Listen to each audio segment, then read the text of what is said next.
Hello. Hi, and welcome to a Filthy Talk. Filthy Lots weekly live panel discussion show. Coming to you live from North Vancouver. We are on the traditional lands of the Squamish Nation. We'd like to recognize the privilege that we have to work, play, and create on these beautiful lands. And thanks for joining us. I am Trevor Gemma.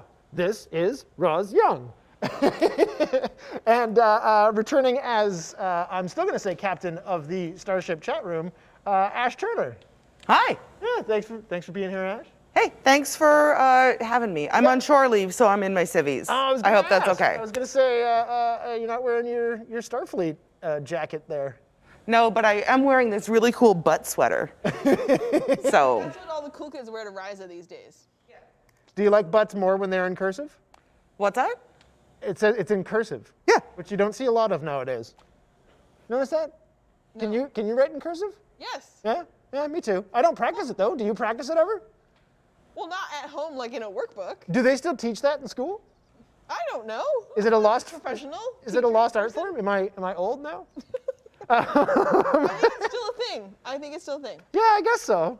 I don't know. I feel like the printed word everything's gone digital. That's an interesting point, actually. Yeah. How much do we really communicate by handwritten language anymore? I probably not much unless you want like something that you can like destroy and burn and have no record of, right? It's got dark. It's a little more special than just an email. Would you rather get a letter or an email? And would you rather burn your computer or a letter? You can just use a magnet, I guess, right? No, once it's on the internet, it's not quite as satisfying as a bonfire, though, right? If someone dumps you, all his stuff goes in the fire. I'm gonna delete this Right? thing. Or she dumps you and you're just like, take that laptop. Oh, that hurt me more than it hurt them. Okay, we have to wrap up a little bit of business from last week, and to do so, I'm gonna consult this little AFL cup here. Oh. I'm not. Yeah, we would, but I'm just gonna do it. Here. Make good choices. Okay. This one. So, Ba-ba-ba. sorry, the winner of last week's giveaway for Sweet swag. an official AFL hooded sweatshirt. They're very cozy. Woo! I wear mine all the time because it's like my favorite hoodie. Is Chrissy Altros. Ooh, Congratulations, Chrissy Altros. Our marketing department will get a hold of you and hopefully. We have more sizes, don't worry. Yes, we will have your size. Yeah, so, and in continuation of giveaways, we're gonna give away another one. So if you want to qualify for your own AFL hoodie, after this video is live, when it is no longer live on the internet, please comment on it. You have to subscribe to the Filthy Lot channel and comment with AFL Giveaway and tell us what game, be it a tabletop game or a video game, that you're excited about, because today we are talking about gaming.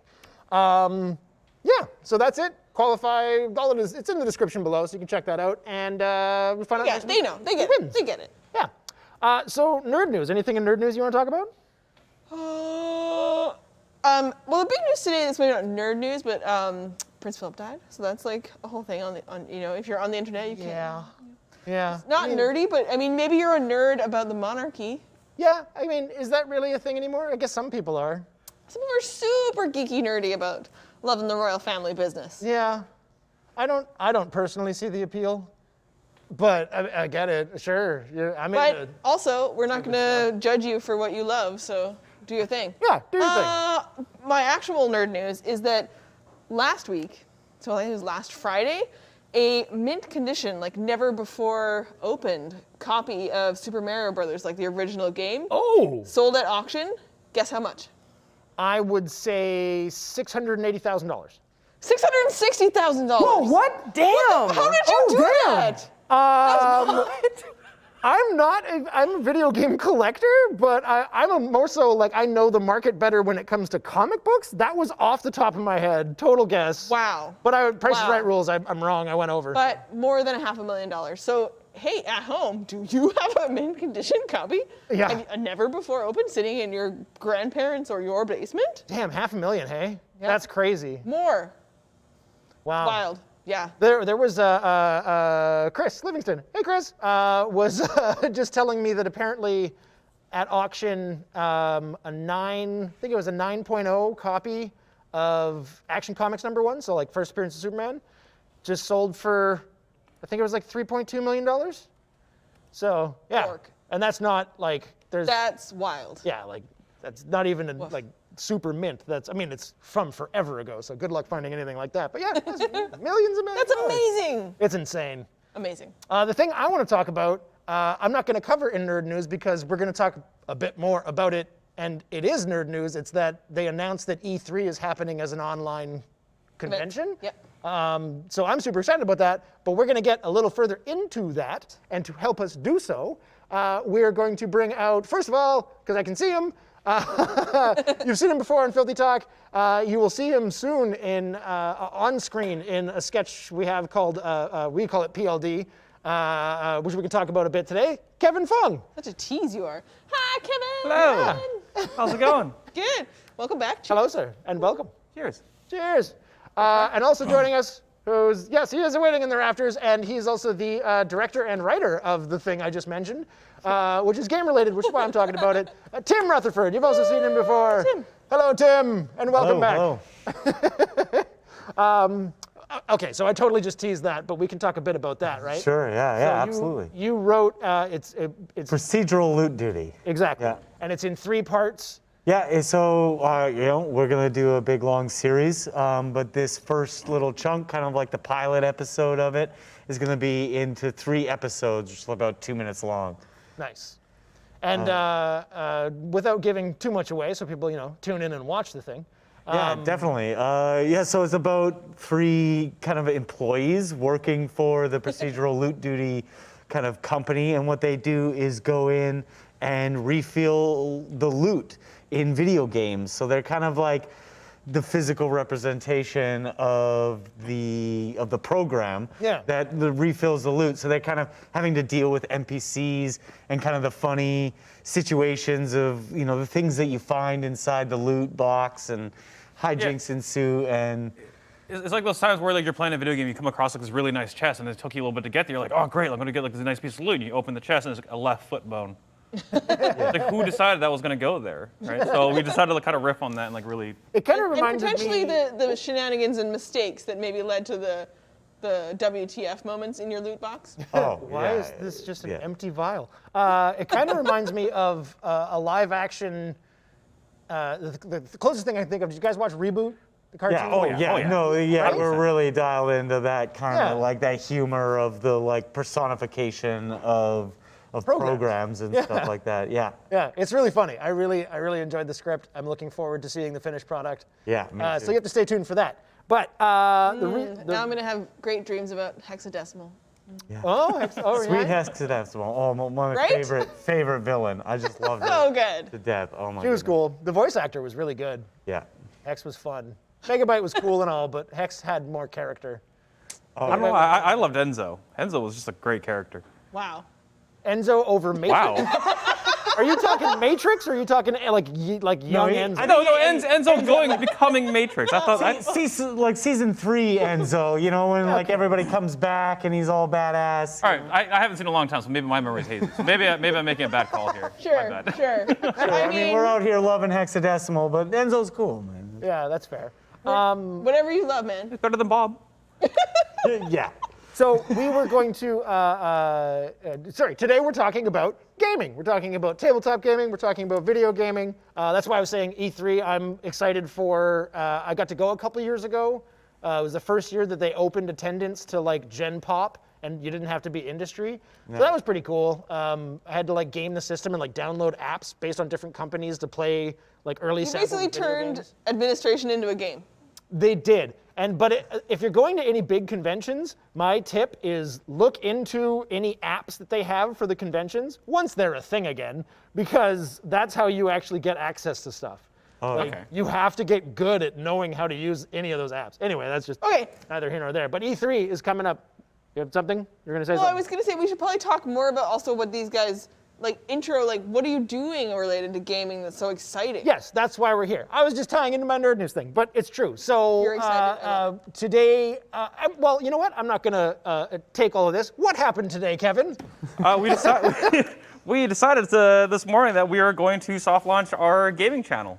And so Alex and I worked together to kind of get this going. We roped in the marketing team, and it was a huge hustle, but the gaming channel's launched. All of our, cheers to that. Cheers to that. So all the previous, like the past 3 weeks of tabletop gaming is now uploaded on there, and hopefully now we can start pushing forward to some more content, a lot more Let's Plays once we get that like footage going and everything, and hopefully we just have a lot of fun playing video games together. And showcase some of those times we've already, like when we already recorded some of the stuff, and like the Trash Pandemonium was a big one. We should really get that on screen. I might have a surprise for you guys. What's up? So you know how we often, when we're just like digging around playing games together, some of us will hit go on our record.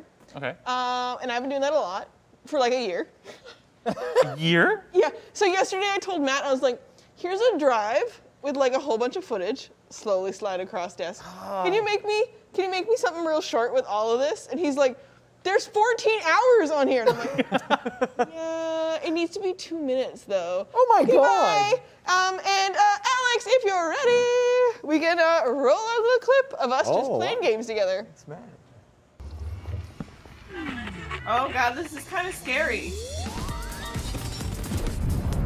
This is a boss fight, and I have no idea how it's gonna go. Oh no! Oh look, our skeletons. Where are we going? Follow the flames. Someone say bad idea. What? That's our middle name.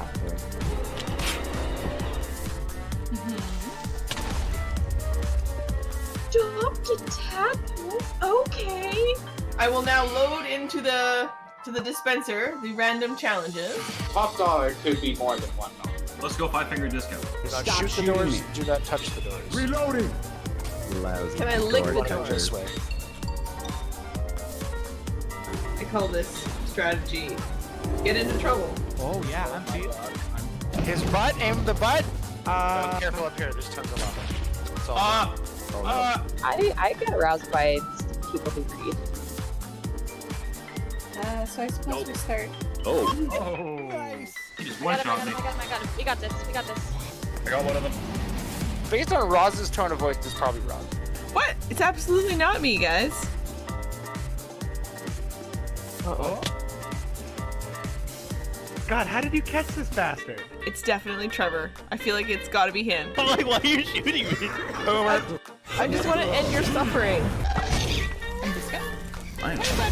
Oh, you're awesome. Oh my gosh, I'm almost dead. Whoops. What? This is not my cat. Oh.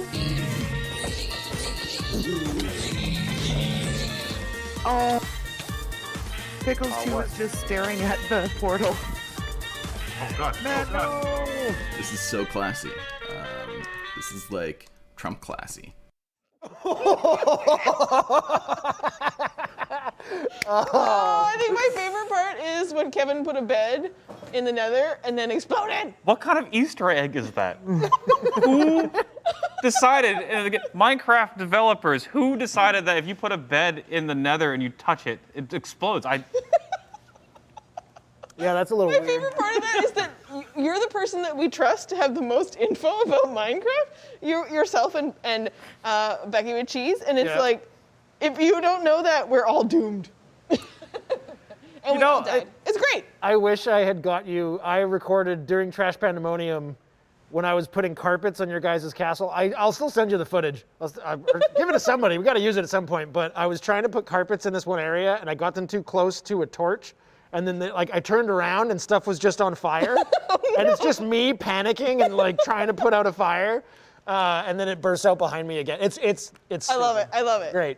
That was really fun.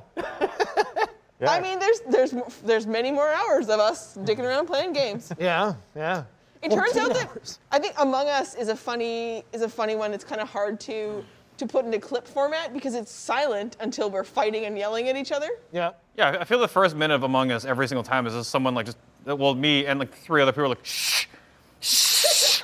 Well, people are just making jokes the entire time, and then all of a sudden someone's dead, and then no one knows what's happening because everyone was talking the entire time. I think it's funny when everyone is kind of cracking jokes, as long as you're not talking about what you're doing, so it doesn't give away stuff in game. If you're talking about stuff that's out of game, then it's more like you're just hanging out. It's fun. Loose lips.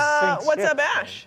That's true. The chat wants to know what were some of the cool games that we were seeing in there. You were seeing Minecraft, Left 4 Dead, which some of us have been playing recently because there's a sequel coming out called, a spiritual successor called Back 4 Blood. There was Left 4 Dead, Left 4 Dead 2, and then Back 4 Blood's coming out in June. So we've been playing old Left 4 Dead in practice of the game that's coming out, which isn't actually a sequel, but it's made by the same, it doesn't matter. What else is in there? World of Warcraft. Deep Rock Galactic. Deep Rock Galactic, which we love to play. Yeah. Was that about it? Among Us And was Among in there. Us. Among Us was in there. Yeah. Oh, a few of the many games we've been playing all together. So. Oh yeah, I mean, I don't even have everything because we don't always record, and you guys, I mean, this guy, everything all the time, plays new games, tries old games. Yeah. You crazy. Yeah. You're on Twitch constantly. Am I? I don't know. I stream how many hours when on the when I weekend? decide to stream, I stream for hours and hours on end. I'm not proud of it. But it's those times where what was it? I started playing The Witness. It was a game that a friend recommended to me years ago, and I finally saw it on sale and I decided to buy it. And I was like, oh, it's 2-3 hours maybe, and I ended up streaming for 10 hours. This mental breakdown as I was trying to figure out how to solve all of these things. So Yeah, you did. it was an interesting time. That's still up on your channel right now. It is still on the channel. Is that 10-hour stream? Yeah. I was like, holy Everyone crap, he's still wants to playing. watch Kevin struggle to solve puzzles. Enjoy. Okay, so Filthy Questline.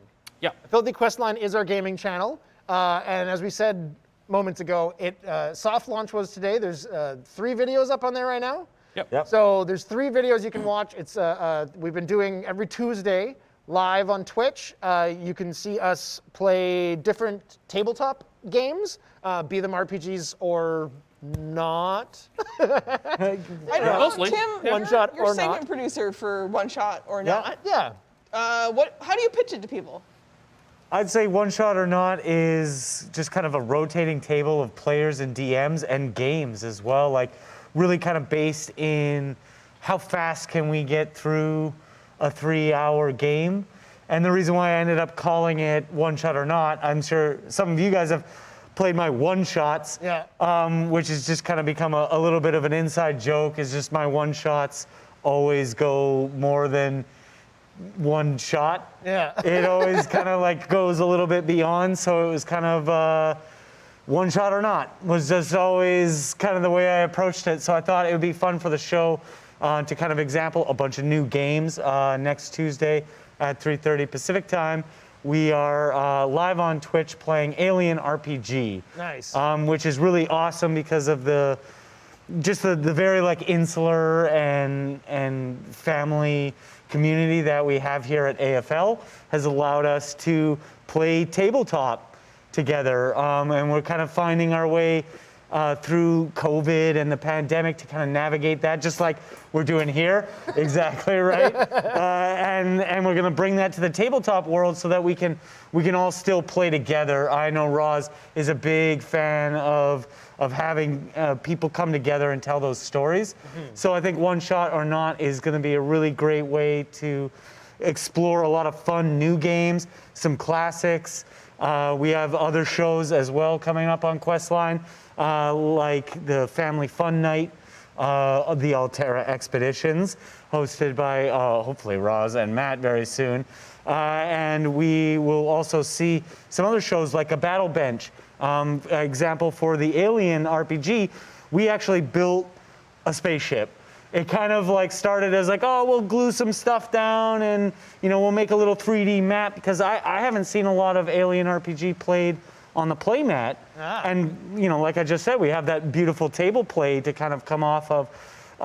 So let's do it. and we kind of got a little bit out of hand.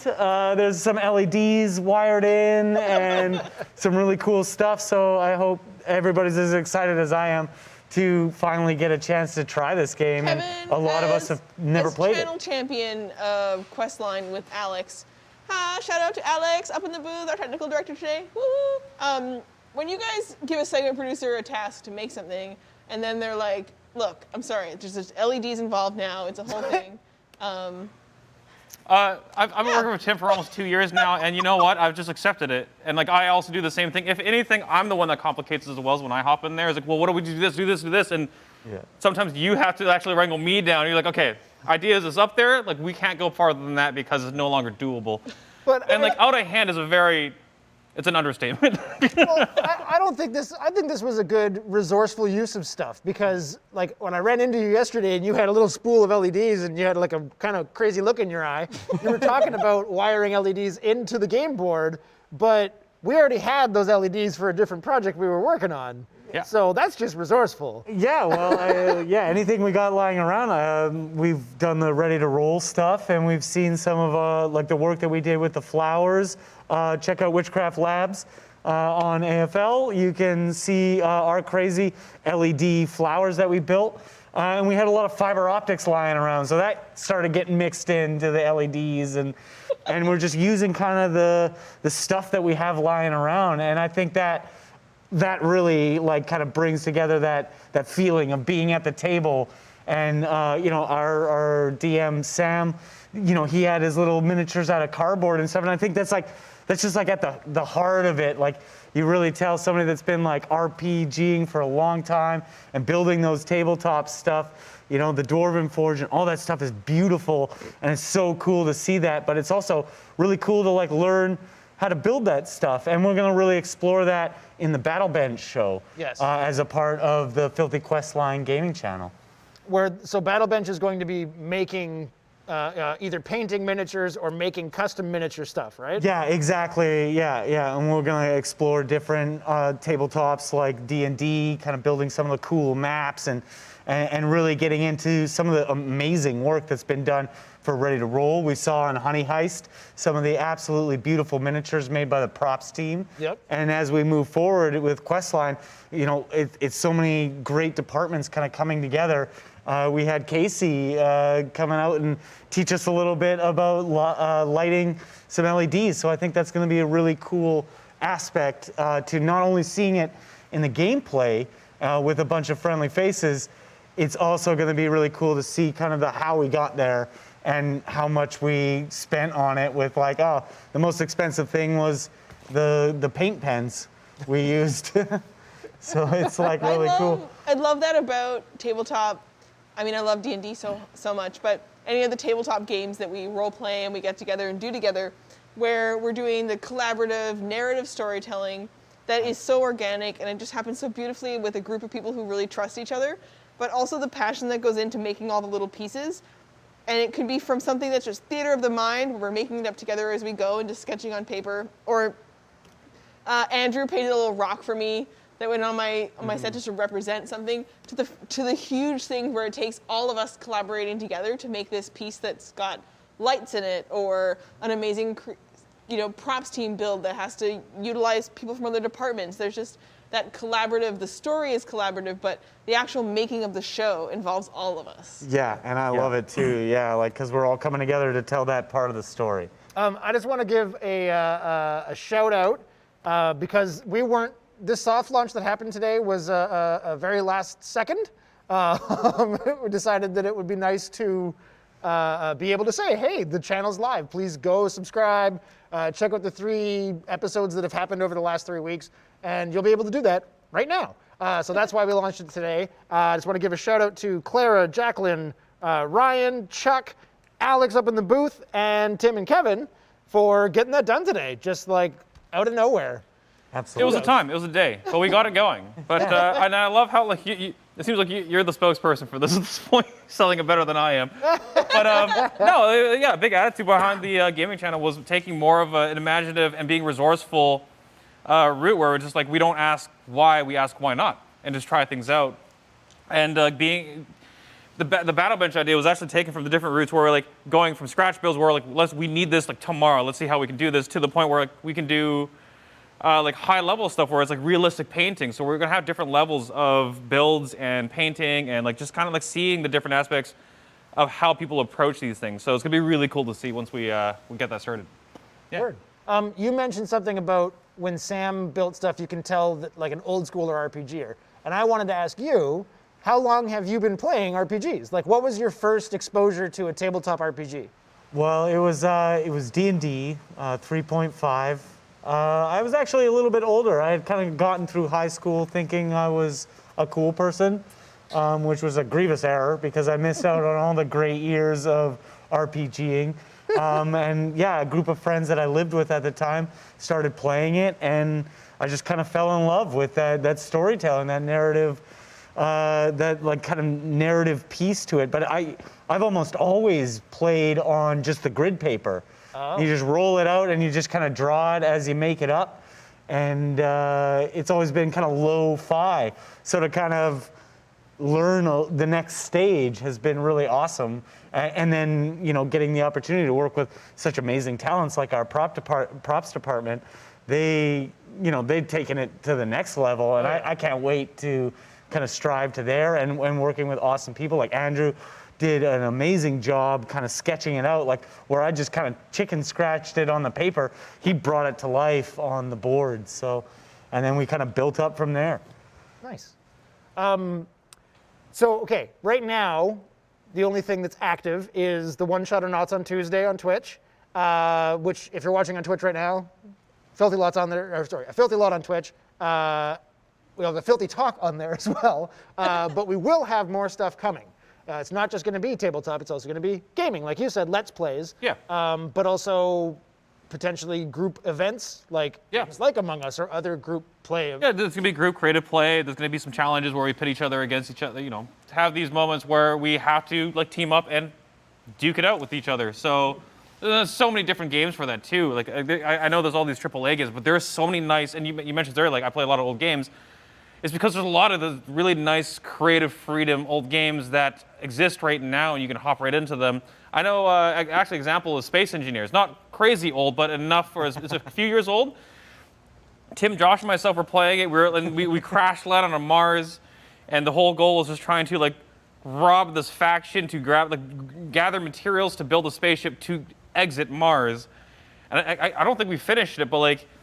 No, we just dropped a bunch of, we just found like, you know, you can just like go into creative mode and just source some like downloadable spaceships. So we just started dropping spaceships on our base. We built a big base. We built a big base, and I in creative, like, because we were ending the night, I was like, well, let's just hop to creative mode, just kind of mess around a little bit. And like, flew as high as I could and started loading in giant dreadnoughts, giant balls of TNT, and like practice aiming as I dropped them to see if I could hit the base. And they're doing their own thing. All of a sudden, you just see this giant ship slowly just coming out of the sky. Now it's a nightly tradition. Whenever we're kind of like signing off for the night, it's just like, yeah, I'm pretty tired. Let's call it. Like, yeah, I don't think we're escaping tonight. Star Wars ships? Like, yeah, all right. Yeah, we'll see what we can find and throw it at each other. So, yeah. It's a lot of good fun. That's the one you Space Engineers where you were. Is that the no? Wait. It's Minecraft in space. What was the game that you were playing where you have the 5 different roles like scientists? Oh, that Pulsar. Pulsar, Oh, Lost Pulsar. Colony. Okay, Yeah, that's kind of like the Star Trek space bridge simulator where each person has a task. We may be able to get Ash in some of this. Yeah. Star Trek-like things. We need a captain. Yeah. We need a captain. You're easily the most well-versed in space stuff, so. Space stuff. I am the captain. Yes. Make it so. Also. Okay, so Space Engineers is Minecraft in space. Yeah. And you said it's a couple years old? It's a few years old now, actually. 2016, actually. It's still getting patched, though. It just keeps getting better and better. And there's so many amazing modders out there that are doing some really cool stuff. Because it's like, unlike Minecraft, you can like start building programmable stuff. So you can have like automated building systems. You can program stuff in Minecraft. Oh no, this is I had to build a retractable arm that like moved around, and I couldn't connect it to the base. And like when you connect it, it can glitch out, where the physics just explode. Clang City. Oh yeah. Yeah. Get ready for the clang. Yeah. So you connect it, all of a sudden, like the game itself is like, this doesn't make sense. We have to exponentially raise it. All of a sudden, like the arm flies off to the distance. Oh. It's a weird a space program. Lock onto this thing in your space. What is your favorite gaming moment? Like, I know that's a hard question. There's a lot of things involved. Favorite moment? Do you have a standout moment from gaming that, because I think there's something really special about the video games that we play and then the tabletop experiences, but there is a social element that is so special, and then even when you're playing solo, what is it about those moments that are really stand out for you? It might depend on what kind of gamer you are and what attracts you to games. You know, if you're a social gamer or an adventurous gamer, or you're a killer, and those moments where you did that amazing thing versus an achievement hunter, like all those sorts of things kind of come into. I don't know that I have one those standout moments. one. Like when I play solo, I mostly play solo games. I've been playing a lot more multiplayer games especially with you guys lately. But I'm mostly a story-driven video game player. I think that, I probably do have a greatest moment, and it's from my favorite video game that hasn't been surpassed, which is Final Fantasy VI, or Final Fantasy III in North America. But there's a moment in that game when the villain, Kefka, poisons the water supply of a castle that they have under siege, and like even the bad guys are like, whoa, that's a bit too far. And he cackles about it and kills everyone. And there's like one lone survivor, and his like wife and kid die. And it was probably the first time that like a really strong emotional beat hit me from a video game. So that's probably my favorite video game moment. And did you ever feel bad about Harl? What? Never mind. About what? No, nothing. Moving on. And yourselves? I think my favorite was Grand Theft Auto 5. It was me and a few friends playing one night, and we decided to just race on motorcycles. It is one of the jankiest games to play on while riding a motorcycle, and just the amount of like close calls, us bouncing each other and like flying different directions, trucks rolling in, you try to dodge it. It's one of those games where you can't help but laugh at the ridiculousness, and it just makes it even funnier when everyone else is there to experience it, and it just kind of like just explodes in your face as you race down and just do the stupid stuff, like making fun of the physics. Yeah. You're just like laughing at physics, like gravity, just like two fingers. Ever since they introduced actual physics to video games, I think that's when things got really, really fun. Oh, okay. Wait, when did you start gaming? Because you're a fair bit younger than me, Sonny.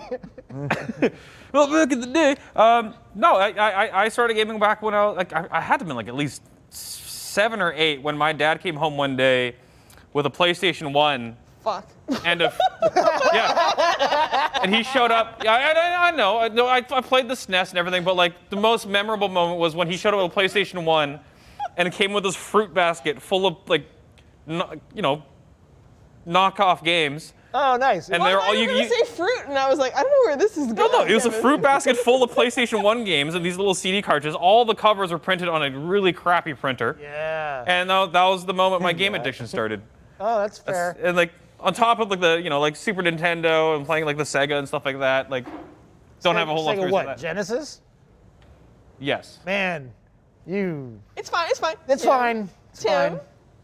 Mine was actually not this machine, but the Atari 5600. I was, like 4 or 5 years old. I just remember it so distinctly because it was like the first times that like my brothers and I kind of like fought over a controller, and it was like a friend of the family. They were really like well off, and we played with the Atari because we were just like, this was, we're the same age, and it's just like. This is just like, wow, holy crap. And then, my parents were forced a few years later to buy the NES. Like they were like, and after that, it was just nothing but track and field.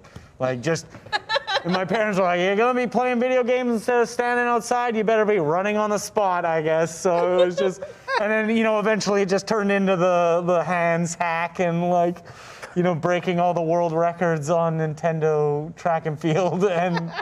And like, yeah, so ever since then, multiplayer and the couch co-op has always kind of been, my preferred gaming style, I guess, because, I grew up with two brothers, so it was, there was never just one player. You were always passing that controller. Yeah, so. that's fair. Yeah. Although, where are you in the hierarchy of brothers? Oldest, I'm youngest, the middle. middle? You're the middle? Yeah. Okay. Well, I thought it was obvious. I'm a bit of an attention. No, it wasn't obvious. We're talking a lot about video games, but one of my favorite experiences of tabletop gaming was a time when, I have lots and I've shared them, but my first time that I realized at the end of a tabletop game that I hadn't touched my cell phone and neither had any of my players in 4 hours. Oh, yeah. Nice. And at the end of that session, I just thought, this is such a unique experience now. That we just spent 4 quality hours together and no one felt compelled to go online. To check out. And no one responded to their emails or their texts or, the world outside of that moment didn't matter. And I think that's what gaming does for so many of us. We go home from work where we're all work stressed. We make content for YouTube, we have fun. Yeah. But there's a lot. We're professionals and we take it serious and we do a great job every day and we put in 110%. And then we go home at the end of the day and we're really tired, but we still get online with all our same faces and people. But it's in a different world where suddenly, we're able to do that thing that makes us feel we're in our happy zone. Of course, yeah. I have a question for the two GMs at the table, or DMs. Would you rather have, I gotta read it out. Would you rather have a deeply invested role player whose attendance is intermittent, or a super committed, reliable player who can't stay in character at your table? I feel like I've had both. Yeah, I don't know. That to say one or the other, that's, to me, it's just like you're gonna get that at every table. You're gonna have exactly that thing. Yeah, I don't know. I mean, commitment is just such a big deal, I guess. So, I'd probably take the committed person who can't stay in character because they're showing up. And when one person doesn't show up, other people don't show up. And it's just it's just kind of like a thing that happens. It's oh, well, if we can't play the whole game, we won't play any of it. And so I'd definitely say the consistent person who shows up. There you go. Because if one person's hey, let's do it, the person that does RP really well is probably more likely to show up. A little more pressure to show up. What about you? I think I would land in the same boat because the game doesn't happen without the players. Yeah. And as much as I want to, rule my world and puppet everyone and be like, rah, ha, ha, ha, do what I told you. It's this is a monster now. It doesn't happen without the people. But so they have to show up to be there to make that experience work for all of us. But what you just said about your most memorable moment being that everyone was so invested. So if you've got someone who can't, they show up, but they're not really showing up. And I love them so much. I'm going to call out Pierce, and then I'm going to send this to him later because he's my player who is really great and then doesn't show up. Because he's got, I know, you got stuff going on. You're a busy guy. I didn't know that, Pierce, so this was just a random question. This guy. I'll tweet at him later. And our crew in that campaign that I ran for a really long time is named after him and his bard. Because when he shows up, he makes the memorable events of our entire campaign happen. So his character's name is Badger Battlebrew. And he convinced everybody in town one time that everybody should call them the Badger Brigade. And so that whole group whenever they go anywhere, they're the Badger Brigade. Yeah. And he's not with them all the time. He's never there. He's so busy. See, but then it shows that Franchising. you can still be impactful without being there. Right? And so I don't even need him to come every time because he makes such an impact when he is there. But the rest of the players who show up every week are why there's even a legend of Badger Battlebrew. So you need both, really. I need everybody to play D&D with me all the time is what I need. Just play the games and show up to the tables. Stupid pandemic. I guess my question is, well, you just said when the first time you played D&D. What was the first time you guys played? Because mine was literally just before all this quarantine COVID happened. I'm really choked I never got to play the rest of that character. Yeah. I got that one time. Who was your character, Kevin? I played, was it a half-elf? Yeah. It was a half-elf artificer who had a giant cannon, but was also not terrified, but hated inanimate objects. Because he had a fear, yeah. Yeah, it was fear. I hated it is because my character knows that there's a shapeshifter after him. Oh. Yeah, and so how my entire story starts, after a night of drinking, I end up home and I've noticed my main workshop table's moved over an inch. So you kill it. So I blasted it, and then the cops show up, and they're like, well, what are you doing? And because it was my first time ever playing, I didn't really know how to navigate that conversation. I was like, oh, like, this is what happened. And Tim, you were the DM, was like, how much have you been drinking tonight? And my brain shut down. I was like, I run for it. And that's how my character starts. Yeah. Oh, that's fun. My first time was actually with AFL, was for Ready to Roll. Right. I'd never played any. Really? I'd never played any role-playing games prior to that. Wow. So, and like you said earlier, like regret, because I love it. I thought so it was much fun. cool until I got to play this character that I had inside of me the whole time, and I really killed that. Like, that blows me away. I was there for all of Ready to Roll. Yeah. Sitting right outside the door when you ring the bell, that's me. Yeah. Like, so, yeah, that blows me away. You're the good player that doesn't show up, or the player that shows up? Well, now I'm the one who shows up. I mean, I wasn't talking about me. This is a hypothetical question. Asking for a friend. No, I commit and I'm reliable. Is this an audition? What's happening? Yeah. No, it's here, and I find it a really awesome release for all of the voices that are inside my head. Yeah. Are you okay? No.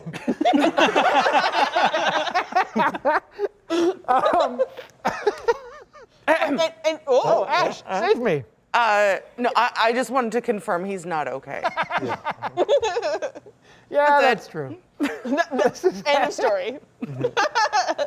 Oh boy. Okay. It's funny jumping back and forth between like video games and tabletop. But I asked the audience earlier to qualify for the thing. What game are they excited for? So either tabletop or video games. What are you guys all excited for?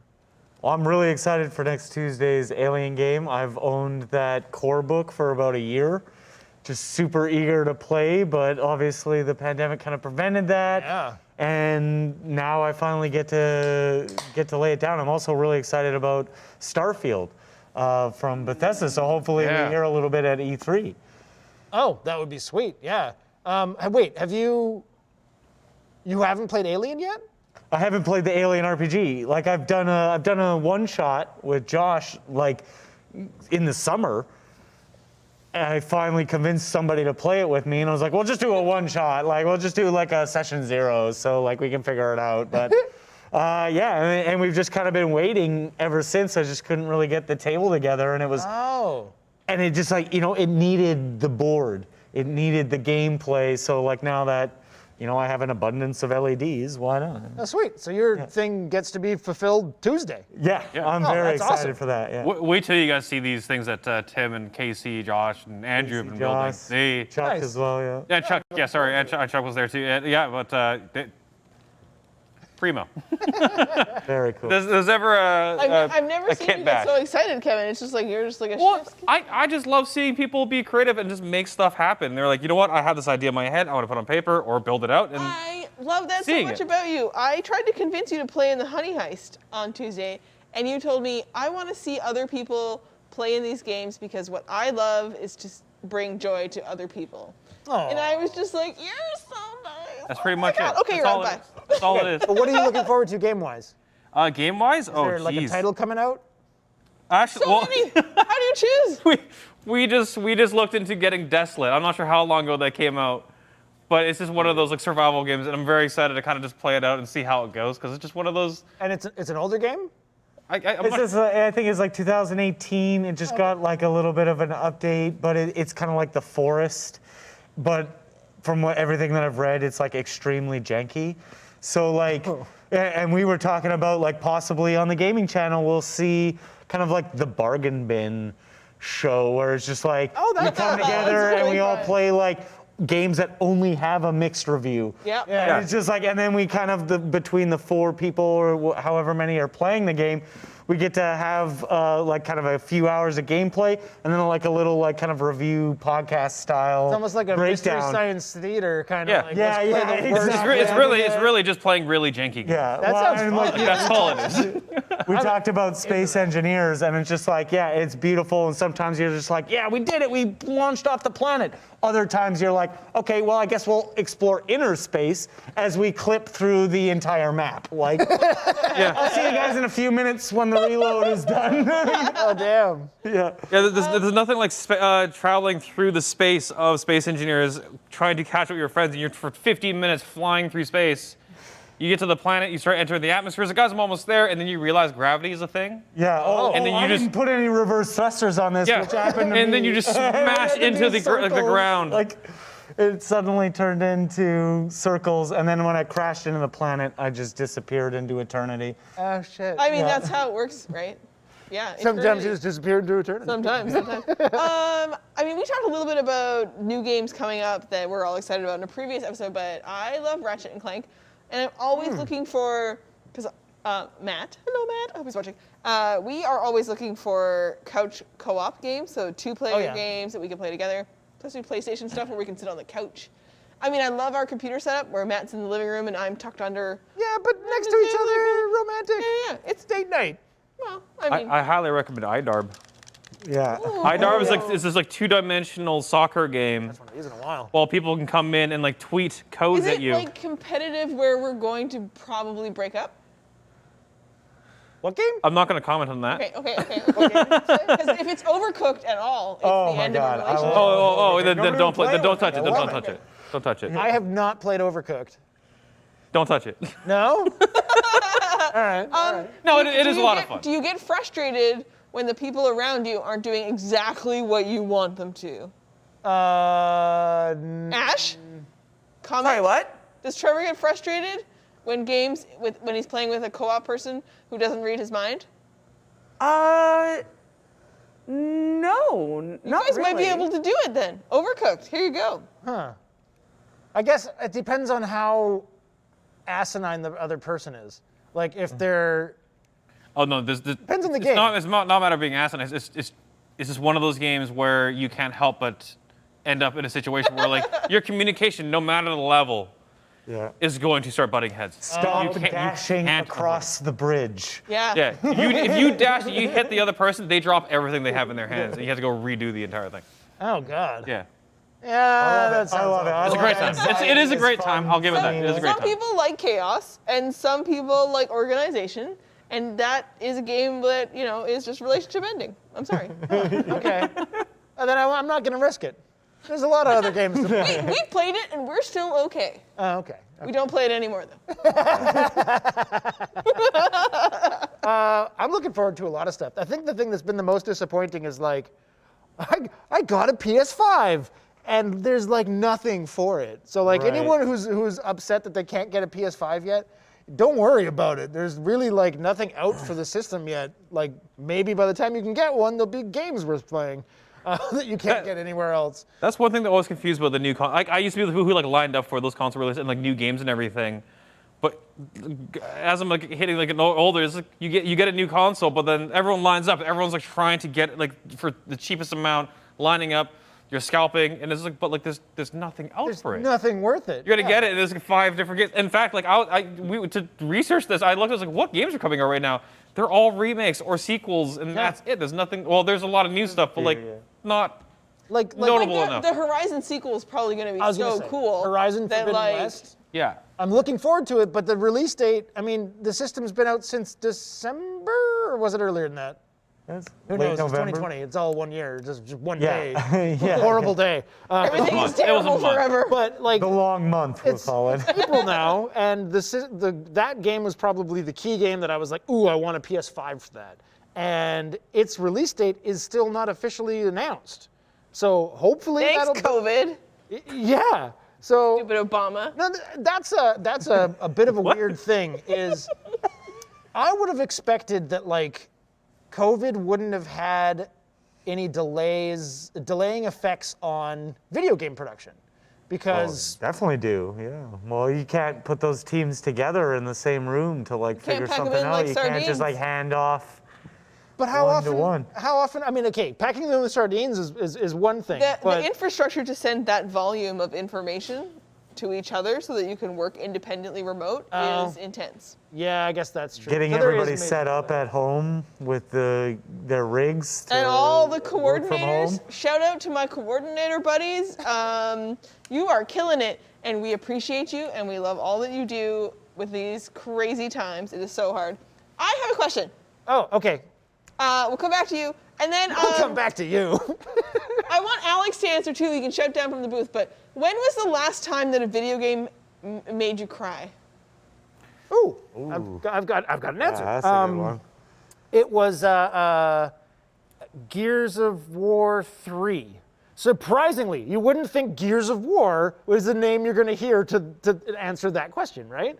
But there's a main character that dies, and it's like a moment of like self-sacrifice to save other people, and it was goddamn emotionally poignant. It was so good. It was done really, really well. The cutscene, the music, everything about it. I mean, the thing that brought me to that game to begin with was the trailer, the initial trailer, which was set to a remake of Tears for Fears, like Mad World. Yeah, And right. it was I just remember like, it, yeah. it's like crazy, Started like a whole trend dark of that, yeah. gunfire, single guy backing into a corner, crazy enemies coming in with that music playing. So, oh, hi, Alex. The only time I ever cried is when I had to like leave guilds that I've been a part of for a long time. Oh, that would be so sad. Oh, see, no, okay, that's a really interesting thing. It's the only time you ever cry is leaving guilds. So like that's something that is, I think one of the most interesting aspects of modern gaming is community. Like that wasn't a thing because it was couch co-op. Like Absolutely. This system is not unfamiliar to me. Yeah. And it was as many people as there were controllers you could plug into a console. Yeah. And you had to be in the same room. But now it's online. You can have, I did have a really weird league thing in DC Universe where the first league that I ever was a part of in an MMO got really big, but then these guys got real serious. And at a certain point, they were very demanding, and one of them like threatened my life and said he would choke me if he saw me in person and stuff. Like it was weird, crazy high drama. Like something I would never have expected to go in, like with strangers in a video game. Right. That was super weird. But same question. Cry from a video game? You go. Oh, I'm trying to think of one. I'm looking back through my entire history of gaming. I don't think there's ever been a moment. The closest I ever got was probably the first Last of Us. It was just such a real and like a brutal like game, and like you kind of hit these points where it's like there's a lot of emotional feelings. I don't think I've ever cried though. Oh, But it was Last of Us was pretty close. The closest I've ever gotten to like feeling something to the point where I might physically actually do something. Do you cry in movies and stuff? The last movie I cried to was Up. Oh, Yeah, I mean, yeah. That intro was brutal. If you don't cry, you're a robot, obviously. I mean, that's Yeah. how you find out who in your life is a sociopath. Yeah. Just watch Up with them, watch them, and be like, you crying yet? You crying yet? Oh, good. Okay. Thank God. Tim, do you have a memory? Well, I mean, sure. I'm sure we've all have like moments where we're watch that game crash and know that you haven't saved in 4.5 hours, Good one. and you're just like, oh, like. And you can just hear that sad music just like turning up slow, like fading in as your like game's just like there's no way And to suddenly, save this. why is there randomly like rain? Yeah, exactly. I love how you said that as the rain got heavier. Yeah. No, yeah, definitely those. Thanks, environment. I don't know if we cried, if either of us cried, but I'm just going to tell a story for my brother Casey in the wings. But when we were quite young, and we were working like a job for our uncle. He had an art store, and he needed a bunch of like corners to picture frames, like the like little cardboard. So we would like fold those up for a certain amount of very little money, but like, we were saving allowances, that kind of thing, and got Legend of Zelda 2. And Casey was playing a game, had got to a point where he paused it and we left it on overnight and fried the game. Yeah, I know. And I don't remember if there was crying involved, but that like it was like having to earn something. Casey, did you cry? Is he not in the room? No way. He's too cried like Yeah. What about you? The last time I remember having the biggest cry was I was playing a game called Rhyme. Have you played Rhyme? No. I'm familiar with it. It's on. to a I was degree. playing on PlayStation, and you play the game and it's puzzle solving, and you're a solo player, and you're running around doing stuff. And I got to a point where I was telling Matt, and I'm yelling at him across the room, and he's doing his best to be a good boyfriend. He's like, yeah, okay, yes, stop yelling at me. And I'm like, this game's lame. This game, I'm not, blah, blah, blah, blah, blah, blah. And I'm like, I'm only doing this for another 10 minutes. And then he comes back around the corner, and the game is ending, and I'm in my last seconds of it, and I'm just bawling my face out. And I'm like, and it turned out this happened. And oh my God, the whole time. And he was just like, what? I was gone for 5 seconds. I'm like, I know. And it was beautiful and amazing, and everyone should play that game. Oh, all right. Rhyme? Rhyme. Never even heard of it. I know, beautiful. Huh. Beautiful little indie game, and it's tragic, and you should do it anyways. Casey, what's up?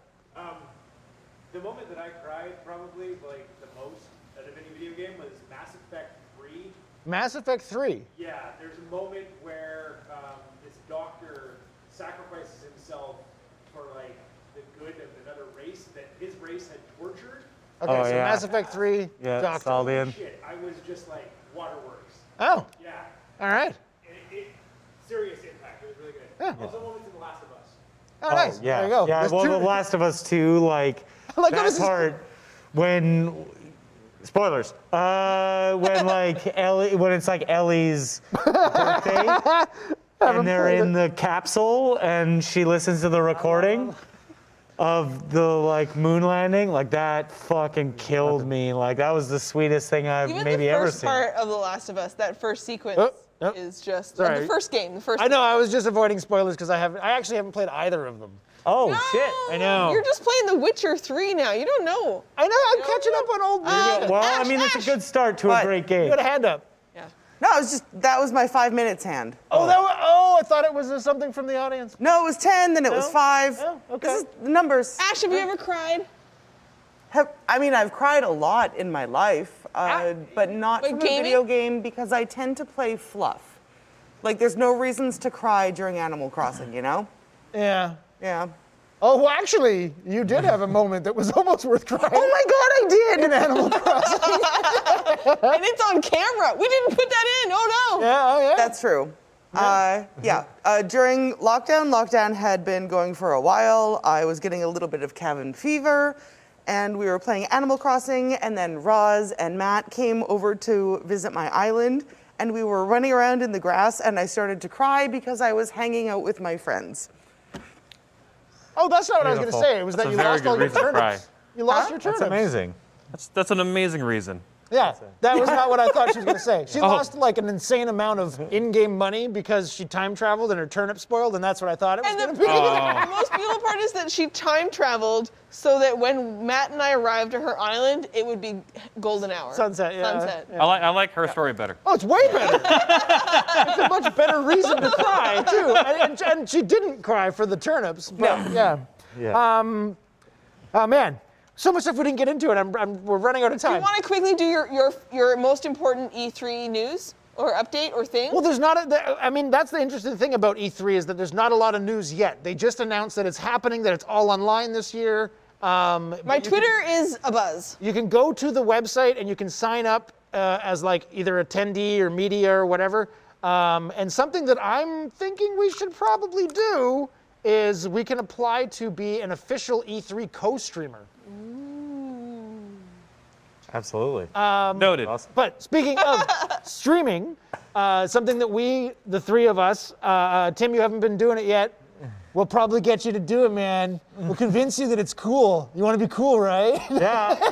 Actually, come on in. Actually, courtesy of Matt's great video, that looks like a lot of fun. I'd probably get into it. Like, it's hard because I live in such a small apartment, and my partner plays Final Fantasy 14, so they're just always in call. And then my other roommate plays on Discord as well. So it's just like there's not a lot of places to talk. That's fair. That's And we literally have to like have a schedule about who gets the living room and who's stuck in the room and stuff. So it becomes a little bit more challenging. But yeah, that looked like a lot of fun. I think I seriously get into it. That, we've all been streaming. Like we've all started our own personal streaming channels. And do you watch streamers like? Yeah, I watch these guys. I watch a lot of like Let's Plays where it's just the gameplay. Yeah. But I do watch a lot of other streamers, like Many a True Nerd and stuff like that. I play a lot of strategy games. I love to watch strategy games because I don't have the time to play it. What do you guys look for in streamers when you're looking for a streamer on either Twitch or after the fact on YouTube? I look for improv and just people role playing and just having a good time with their friends. Oh. Yeah. Yeah. Just having a jank old time. Yeah, definitely. Doesn't matter what they're playing? No. I go to watch the people just having a good time. Yeah. Absolutely, yeah, and I think that ties right into the tabletop gameplay, and like you said, like bringing that community together, and how online gaming has become a community, and even tabletop has drifted into this online world where being at the table has become less and less an integral part of playing the game, and now everybody's like playing from home, and I think it's wonderful because we're kind of taking the idea of gaming and escapism and sharing it more and more and more because the couch co-ops are so few and far between. Yeah, I can't even tell you how long my brother and I have been hunting for a racing game that is as good as Mario Kart. And screw you, Crash Bandicoot. Screw you. The thing I love about, like the thing I've really found fascinating, and I think that it's the next step of entertainment that Twitch has figured out that no other, is audience engagement. Like, it's not just a matter of live streaming and then there's a chat. It's like the channel points on channels get you super invested. I think that's something we're going to see very soon because like right now, it's video gamers, it's DJs. Just chatting is pretty popular. Just chatting is huge. And I think that stand-up comedians are going to access Twitch. I don't think they have yet, but I feel like it's a great market for it. Yeah. Like, why not? I mean, live stuff it's fascinating on Twitch the way we moved away from network television because we were just like, yeah, whatever, I get it. It's predictable, and then network television got cinematic.